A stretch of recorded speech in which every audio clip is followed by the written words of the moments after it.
What is up, viewers and subscribers of the Poke Union HD? My name is Zoroarkofthenight. I am one of the founders of this fine channel, and today I am going to be bringing you a Pokemon Wi-Fi battle.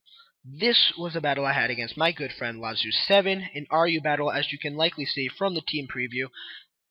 But you don't want to hear about my stories, you just want to hear about the battle, so let's get right into this.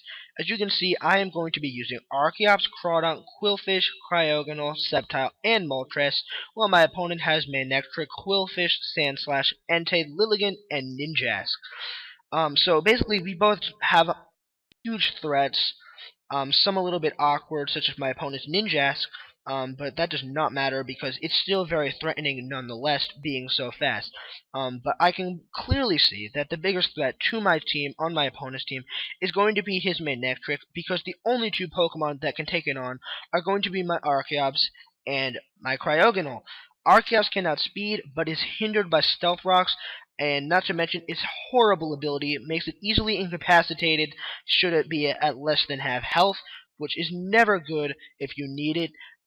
Not to mention, Cryogonal has a less than desirable physical defense stat, and due to having Entei with priority extreme speed as well as Ninjask who can outspeed it easily, taking it out will not be very hard for my opponent at all, which means I do need to focus on keeping those two alive. But otherwise, this is a fantastic battle, so let's get right into this.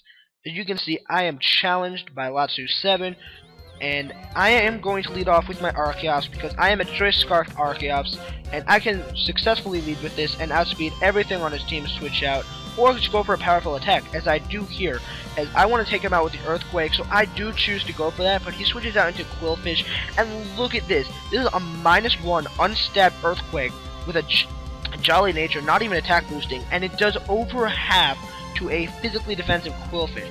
That's powerful. Archeops is a threat.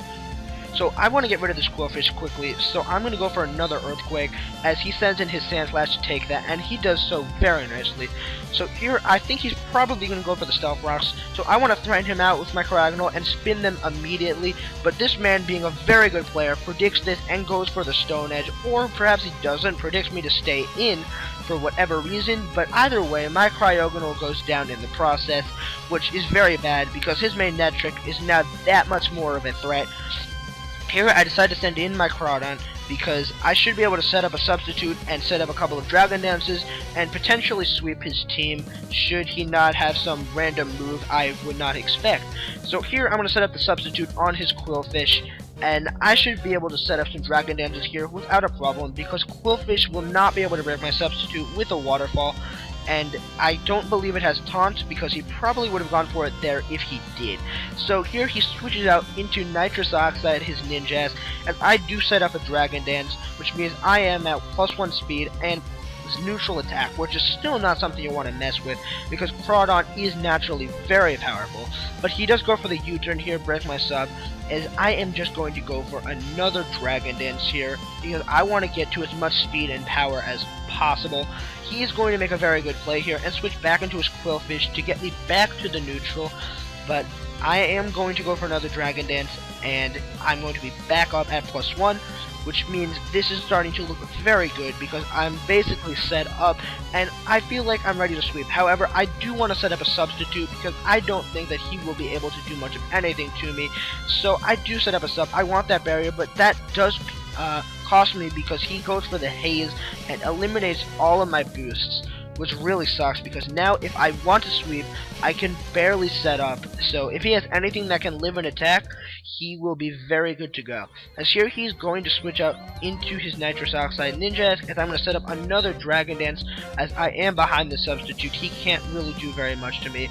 As here I am going to go for the Waterfall. I didn't think I would be able to outspeed him, but I figured why not, just try it, and he does go for the U-turn here and gets me back to neutral attack, as I was set up to +1 due to the previous Dragon Dance, but he is going to switch out into his Qwilfish, get the Intimidate boost, and he will be able to live this next Waterfall. Or that would be if I didn't end up getting a critical hit right here. And that actually pays off a lot because this annoying little Qwilfish is now out of the way, and I should be able to set up and hopefully sweep him with my Crawdon a little bit easier now. However, he does go into Manectric, his huge threat, and as I said before, the only thing I have to take an electric attack now is going to be my Sceptile, so I have to switch it in here to take the Volt Switch. And this is not good because Latsu here, because of this, can easily keep up the momentum on his side of the field and make the very nice switch into his Ninjask, who will be able to outspeed me and take me out with a U-turn. So I'm forced to switch out here. Archeops is the only thing I have to take him on, as he is going to set up a substitute, and this is really bad. Because if he can baton pass speed now and a substitute, do anything he wants to. And he does choose Manectric, knowing that it is the biggest threat to my team, and now he is probably Scarf and has the +2. But interestingly, I actually forgot about the baton passing effect of passing on stats, so I actually stayed in here and went for a Stone Edge, and it ended up paying off because it turns out he has not choice Scarf, and I am able to get rid of the biggest threat to my team, which is very nice. He knows I'm Scarf now though, so he can go into that and Sand Slash and just threaten me out with any move. I figure he's probably going to set up rocks, so I want to get into my Quillfish, lower his physical attack, and prevent him from doing any major damage to me, while getting off a little bit of damage myself. So here I'm going to set up the Toxic Spikes as he switches out into his Lilligant. Honestly, I did this to prevent this, but he did play around all of that, and now he can feel free to set up with his Lilligant after a couple of Quiver Dances. However, I'm also a good player. I know he's going to expect me to stay in, take in the Sleep Powder, and go for a Quiver Dance, so I'm going to switch out into my Archeops, knowing I can outspeed after +1 with a Choice Scarf, and take him out with the Head Smash. However, I miss. And this will prove to be very fatal, because this Lilligant has just become a huge threat to my team, barely living the Giga Drain, and I miss another Head Smash as he can set up a second Quiver Dance. And this is really bad, because now he can live pretty much any hit I have to throw at him, most likely even a hit from Moltres, as he's just going to take me out with the second Giga Drain here.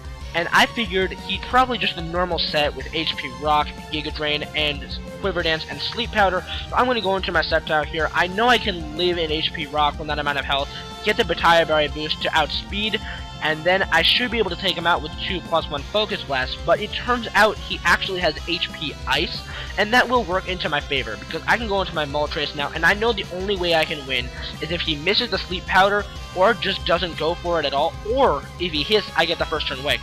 Luckily, he doesn't go for the Sleep Powder at all. He just goes for the Hidden Power Ice, which I am going to be able to live, and I'm somehow going to be able to take out this Lilligant with the Fire Blast, even though he does have +2 special defense, just showing how powerful Moltres really is.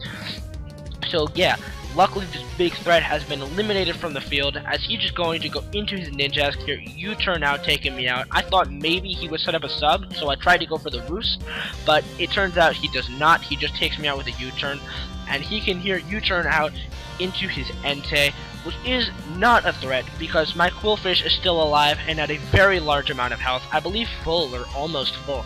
So I can send that in now, get the Intimidate drop on him, and this is starting to look really good for me, because his Entei can't touch me, his Sand Slash doesn't have much offensive power, and Ninjas can't touch me either. So I'm just going to sit down here and fire off Waterfalls like nobody's business. Even Ninjas is not going to want to take that. You can see it is a very clean 2-hit KO. He's not going to be taking another one, and he does not want to switch anything in, so he's going to go for a last ditch effort. Flying Gem boosted Aerial Ace. As you can see, this does a lot of damage to my Quillfish, so kudos to you, Ninjas. You are much more powerful than I would have expected, but I'm going to take him out here with the Waterfall, leaving him with only 2 Pokemon left, as well as myself. He does have 2 Pokemon weak to water, and I have 2 water types left, so this is fantastic. I have my Quillfish in. I'm going to go for the Waterfall here, knowing I don't want to switch Crawdon in, because it may come down to the point where I have to live an attack from Entei, and Crawdon will have to be the one to do it, because if he has the Sand Slash, Quillfish will not be able to take it out. So he's going to take me out with that Waterfall. As you can see, the Earthquake, I went for the Waterfall, did not get the flinch unfortunately, and I'm left with only my Crawdon. So as you can see, this is getting very close. I take him out with the Waterfall here because, you know, super effective, adaptability boosted, coming off Crawdon's sky high attack stat. Not much wants to take that at all. And as you can see here, I get the Leftovers recovery, and I'm hoping that with this, I'm almost at full. Maybe I'll be able to take a Choice Banded Stone Edge or Extreme Speed from this Entei, or Flare Blitz, which he does decide to go for here. And I'm very scared because I'm not sure I can live this Choice Banded Entei, but the HP goes down and just barely. I live on 14% and I can take him out with the Waterfall with a very narrow 1-0 victory in my favor. So, that is going to be the end of the match. Very, very good game, Latsu7. I enjoyed that thoroughly. Probably one of the best matches I've had in a very long time. So I enjoyed sharing that with all of you guys. If you enjoyed this video, please rate and comment on the video, and subscribe to the Poke Union HD if you want to see more content from myself or any others. Or if you do want to see more content from me, feel free to check out my channel. There will be a link to it in the description. So yeah, I hope you guys enjoyed this video that I worked so hard to make. So yeah, if you enjoyed this, check out my channel and subscribe to Poke Union HD as well.